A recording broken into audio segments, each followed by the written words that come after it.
¿Qué pasaría si el rostro irlandés más antiguo no fuera pelirrojo, de piel clara, o incluso lo que imaginamos que son los irlandeses? El 90% de los irlandeses tienen el pelo oscuro. No pelirrojo.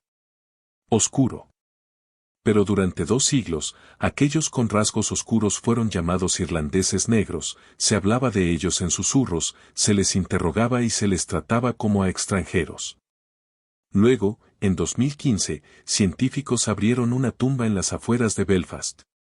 Dentro, una mujer, muerta durante 6.000 años. Descifraron su ADN. Reconstruyeron su rostro. Y todo lo que creíamos saber sobre la identidad irlandesa se derrumbó. Porque esta no es una historia de pelirrojos y duendes. Es sobre sangre, huesos y una mentira que cruzó océanos. Esta es la historia de quienes son realmente los irlandeses, y comienza con una granjera de cabello oscuro que lo cambió todo. Mucho antes de los celtas, incluso antes del mítico Ferbolg, había una granjera de cabello oscuro. Vivió alrededor del año 3000 a.C., cerca de lo que hoy es Ballinaddy, a tiro de piedra de la moderna Belfast. Su mundo era de rituales y piedras. De ciclos de cosecha y observaciones celestiales. De monumentos que sobrevivirían a los imperios. Cuando sus antiguos restos fueron excavados y analizados genéticamente en 2015, lo que revelaron no solo fue inesperado, fue revolucionario. Tenía el pelo oscuro, ojos marrones y una piel mucho más cercana a los tonos mediterráneos que la imagen pálida y pecosa que asociamos con la Irlanda actual. Pero aún más asombroso, su ascendencia no se remonta a los caudillos celtas ni a los invasores nórdicos, sino a los agricultores neolíticos del Creciente Fértil, a miles de kilómetros de distancia, en lo que hoy es Turquía, Irán e Irak. Su pueblo había migrado lentamente hacia el oeste, a través de Anatolia, hacia Iberia y, finalmente, hacia el norte, cruzando a las islas británicas durante el período neolítico temprano. Alrededor del 4000 a 3000 a.C. Estos fueron los primeros humanos en cultivar el paisaje irlandés. Quienes erigieron monumentos de piedra mucho antes de las pirámides. Los constructores de tumbas megalíticas como Newgrange, construidas con precisión astronómica hace más de 5000 años, cada solsticio de invierno, la luz del sol penetra por la entrada, iluminando la cámara interior con un haz de luz dorada. Esto no fue un accidente. Esto fue maestría.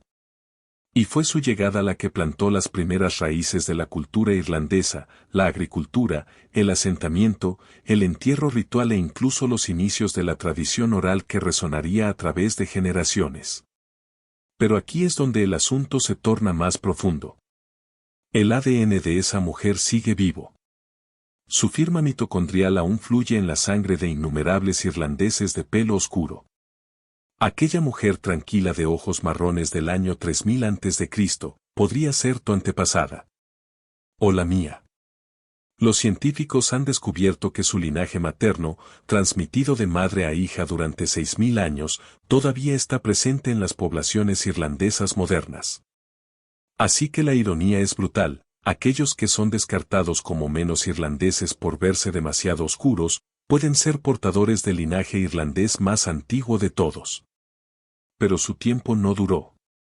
Porque 1000 años después, todo volvió a cambiar. Vinieron del este. Con bronce. Con caballos. Con nuevos dioses y un rostro muy diferente. Y cuando llegaron, no llamaron a la puerta, reescribieron el genoma irlandés. Vinieron con bronce y construyeron el genoma irlandés. Pero no eran irlandeses. Todavía no. Alrededor del año 2500 a.C., una ola de migración humana surgió de la estepa póntico-caspia, jinetes, pastores y guerreros de piel más clara que cualquier otra que Irlanda hubiera visto jamás. Avanzaron hacia el oeste, no solo llevando herramientas de bronce, sino algo mucho más potente, sus genes. Ese mismo sello genético sigue vivo en más del 80 al 85% de los hombres irlandeses actuales, R1b M269, la línea paterna de los recién llegados de la Edad de Bronce. Piénsenlo un momento. La mayoría de los hombres irlandeses comparten un antepasado masculino directo con esos extranjeros de las estepas. Pero eso no es todo. Estos recién llegados portaban mutaciones que perduraban en la lactasa, lo que les permitió beber leche hasta la edad adulta. En un lugar que se haría famoso por sus lácteos, esto no solo fue útil, sino que marcó un antes y un después. ¿Y sus rasgos? Algunos tenían ojos y piel más claros, un marcado contraste con la gente de cabello más oscuro que ya se había establecido en Irlanda. Al casarse entre sí, sus genes se mezclaron, pero en muchos lugares no solo se mezclaron, sino que reemplazaron poblaciones enteras. En la isla Rathlin, frente a la costa norte de Irlanda, los arqueólogos encontraron esqueletos de la Edad de Bronce que datan de alrededor del año 2000 a.C. La secuenciación de su ADN reveló algo: estos cuerpos no pertenecían solo a los recién llegados. Eran híbridos, el linaje estepario se fusionó con aquellos primeros agricultores neolíticos. Esto significa que los irlandeses originales y los invasores se convirtieron en un solo pueblo, una nueva población compuesta. Enterraban a sus muertos de forma diferente. Rendían culto de forma diferente. Organizaban la sociedad de forma diferente. Así que esas personas pelirrojas y morenas que se ven caminando por la calle, todas tienen esa mezcla. Esa fusión creó el genoma irlandés actual, con toda su diversidad en pigmento, color de ojos y ascendencia. Los irlandeses no son una tribu antigua. Son estratos, sedimentos acumulados a lo largo de milenios. Agricultores del Neolítico. Guerreros de la Edad del Bronce. Cada oleada deja su huella en el ADN. Pero aquí está el giro que vale la pena recordar: muchos aún cuentan una historia diferente. Una leyenda que afirma que los irlandeses negros deben su apariencia a algo mucho más romántico que la migración de la Edad de Bronce. Algo que involucra a marineros españoles, viajeros moros o secretos susurrados en antiguos pueblos costeros. Y esa leyenda seduciría a generaciones a creer en un secreto nacido en el mar. En 1588 zarpó la Armada Española, unos 130 barcos, orgullo de la Europa católica, enviados a invadir Inglaterra. Pero las tormentas los azotaron. Los desviaron de su rumbo. Decenas de barcos naufragaron a lo largo de las escarpadas costas occidentales de Irlanda. El folclore dice que estos marineros ahogados llegaron a la costa, se aparearon con doncellas irlandesas y plantaron la semilla genética de los negros irlandeses. Es una historia de romance, supervivencia y linajes exóticos. Una historia que ha perdurado en el imaginario irlandés durante 4 siglos. Uno de los sobrevivientes, el capitán Francisco de Cuellar, escribió sobre asesinatos en los acantilados: sus hombres fueron arrastrados desde el mar, ejecutados por tropas inglesas, algunos traicionados por los lugareños. Pintó un cuadro brutal: cadáveres esparcidos sobre las rocas, súplicas desesperadas ignoradas. Es uno de los pocos relatos en primera persona que tenemos. Sus palabras tienen peso. Los vi colgados y descuartizados, hombres que habían escapado de la furia del mar solo para encontrarse con la crueldad de los hombres. La leyenda se extendió a través de los siglos: espadas españolas, cabello oscuro, progenie secreta. Aún perdura en los pubs irlandeses y en las historias familiares. Pero aquí es donde el romance se fractura: la genética moderna cuenta una historia diferente. No existe ningún pico de ADN ibérico en las poblaciones irlandesas que coincida con naufragios posteriores al siglo XVI. Los científicos lo buscaron. Lo analizaron. Buscaron haplogrupos como E1b1b y el haplogrupo J, marcadores comunes en España y el norte de África. Casi ausente en Irlanda. Los niveles presentes son consistentes con una migración antigua, no con un aumento repentino de la armada. Los historiadores coinciden: la gran mayoría de los supervivientes españoles fueron asesinados, encarcelados o devueltos a España. Muy pocos permanecieron el tiempo suficiente para dejar descendientes. Y los que se quedaron, dejaron poca o ninguna huella genética. Así, La historia romántica de sobrevivientes de galeones y amantes clandestinos, tan hermosa como es, se encuentra con el frío silencio del ADN. El mito no desaparece, pero pierde su fundamento. Ahora pregúntese, ¿qué pasaría si la verdad no estuviera en un naufragio de 1588, sino en algo mucho más antiguo, algo enterrado en el mito, los huesos y la memoria? Las leyendas irlandesas dicen que venimos de España. La genética moderna dice que eso podría ser parcialmente cierto. El libro de las invasiones susurra sobre Milesio de España, navegando por el mar con sus hijos, desembarcando en las costas irlandesas, conquistando, fundando clanes, infundiendo sangre irlandesa con raíces ibéricas. Para la mayoría de los estudiosos, es una fantasía, un mito poético inventado por monjes medievales. Pero ¿qué pasa si el mito es una memoria codificada? Estudios recientes de ADN, dirigidos por el equipo de Dan Bradley en el Trinity College, comenzaron a desvelar ese recuerdo para la ciencia. Encontraron una fuerte afinidad genética entre los irlandeses y las poblaciones vasca y gallega, mucho más fuerte que entre los irlandeses y muchos europeos continentales. No por los matrimonios del siglo XVI ni por los supervivientes de naufragios, sino por una migración profunda y antigua. Después de la última edad de hielo, hace entre 9000 y 7000 años, partes de Iberia sirvieron de refugio. La gente se refugió en el sur cuando los glaciares cubrieron el norte. Con el calentamiento del clima, se expandieron por la costa atlántica, migrando hacia el norte. Aquellos primeros colonos tenían tradiciones megalíticas, los mismos círculos de piedra y tumbas de corredor que vemos en Irlanda, Bretaña e Iberia. Dólmenes en Portugal. Menhires en Bretaña. Tumbas de corredor en Irlanda. La arquitectura habla de una cultura compartida, de sistemas de creencias compartidos, de una ascendencia compartida. No solo llevaban cultura, sino también genes que se entrelazaron a lo largo de la franja atlántica de Europa. Los irlandeses comparten el haplogrupo R1b con los ibéricos, pero los subclados difieren. Los irlandeses suelen llevar R1b, L21, mientras que muchos españoles llevan R1b, P312. Eso significa que compartimos un ancestro común, pero divergimos hace miles de años. El mito de Milesio quizá codifica ese profundo origen compartido, no un único viaje en el año 300 a.C., sino oleadas de movimiento milenios antes de que existiera la historia escrita. Entonces, cuando un niño irlandés escucha cuentos ancestrales de España, esa voz puede reflejar algo real. No es un barco cargado de invasores, sino un profundo recuerdo de migraciones, de costas compartidas, de antiguos lazos de sangre que anteceden a las propias naciones. Pero aquí está el enigma: si ese vínculo hispano-irlandés es tan antiguo y fuerte, ¿por qué casi no encontramos impacto genético español de los últimos 1000 años? Porque los genes en nosotros son más antiguos que las leyendas, más antiguos que los viajes medievales y mucho más perdurables que los mitos. El término irlandés negro nunca existió en los antiguos registros gaélicos.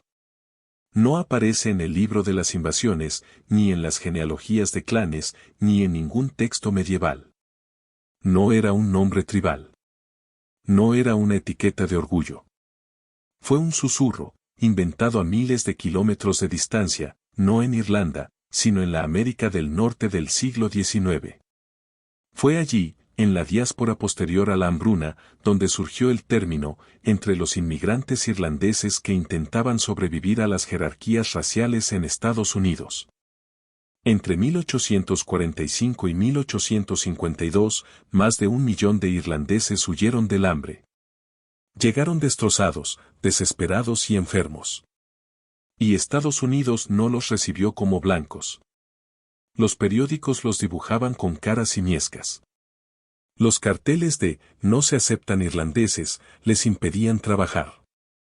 Los llamaban negros blancos, acusándolos de traer la delincuencia y el catolicismo. ¿Y si tuvieras el pelo oscuro? ¿Ojos oscuros? ¿Piel aceitunada?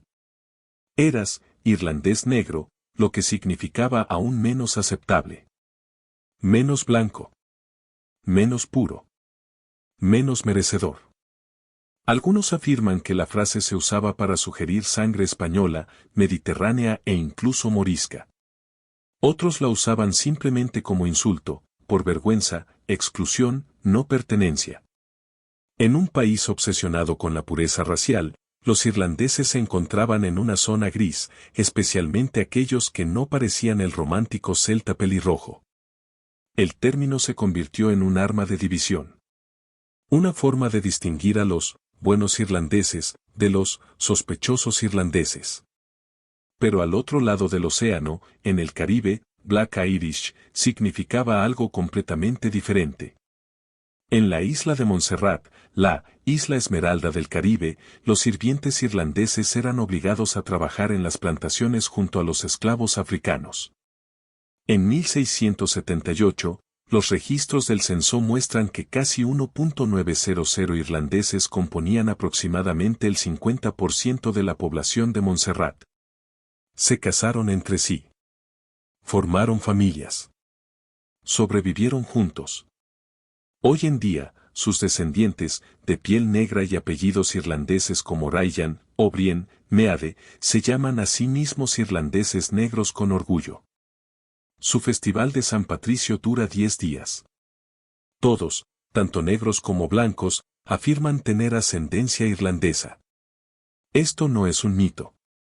Es historia vivida, la identidad irlandesa replanteada en la piel negra, la herencia africana y los nombres irlandeses. Así el término viajó y se transformó. En la antigua Irlanda, no existía. En Estados Unidos, un insulto racista. En el Caribe, una identidad afroirlandesa. En el ADN, el rostro irlandés original. Pero la ciencia finalmente hablaría, y sus hallazgos pondrían todos los mitos patas arriba. En 2017, los científicos irlandeses lanzaron uno de los estudios genéticos más ambiciosos jamás realizados, el Atlas de ADN irlandés. ¿Su misión? Descifrar la ascendencia irlandesa a un nivel nunca antes intentado.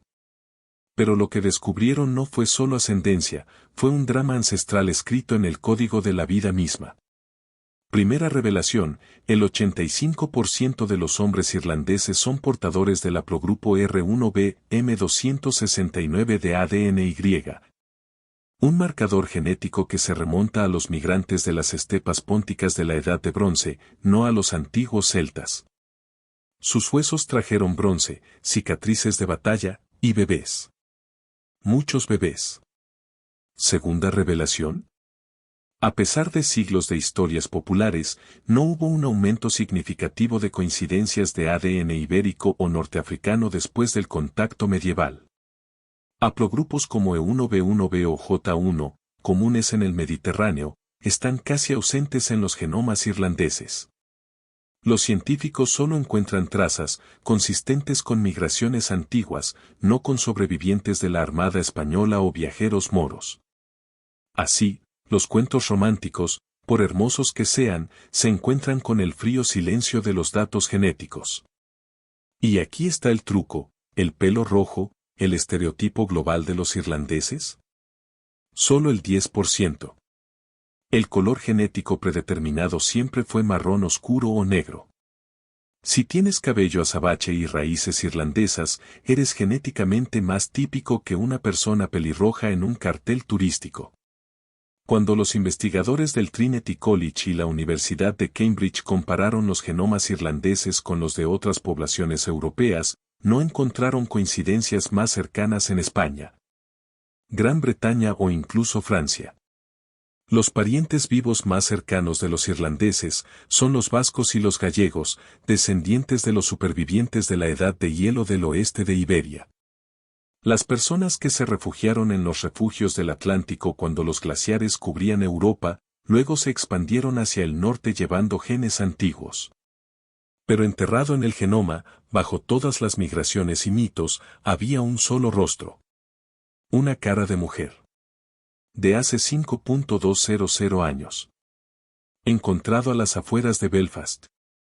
Y en el momento en que se reconstruyó su secuencia, envió una onda expansiva a través de todas las teorías sobre el origen celta jamás escritas.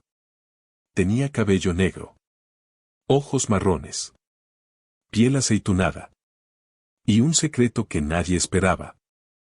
Sus huesos pertenecían a una mujer neolítica de Balina Ati, datada alrededor del año 3000 a.C.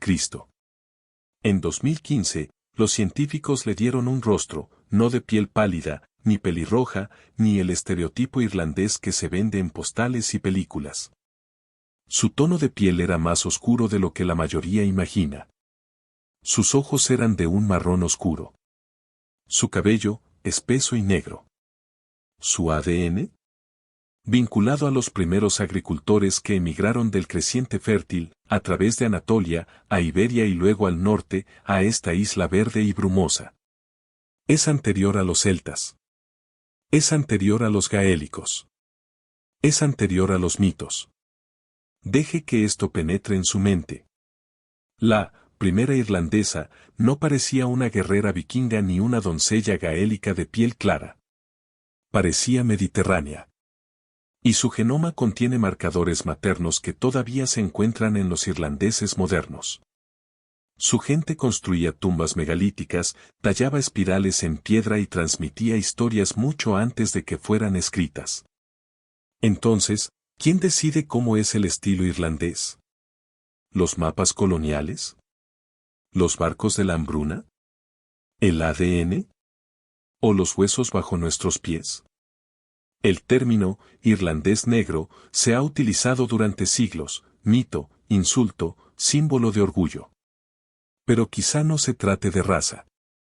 Ni de España. Ni de invasión. Quizás sea cuestión de memoria. Y recordándola. Porque enterrado debajo del nacionalismo, de los linajes, del dolor de la diáspora, había una mujer. Antes de las guerras. Antes de los reyes. Antes de las historias. Cultivó la tierra. Levantó las piedras. Transmitió sus genes. Y su rostro, de cabello oscuro, ojos marrones, anciano, es el rostro más irlandés de todos. Los irlandeses negros no son extranjeros. Son los originales. Y eso lo cambia todo.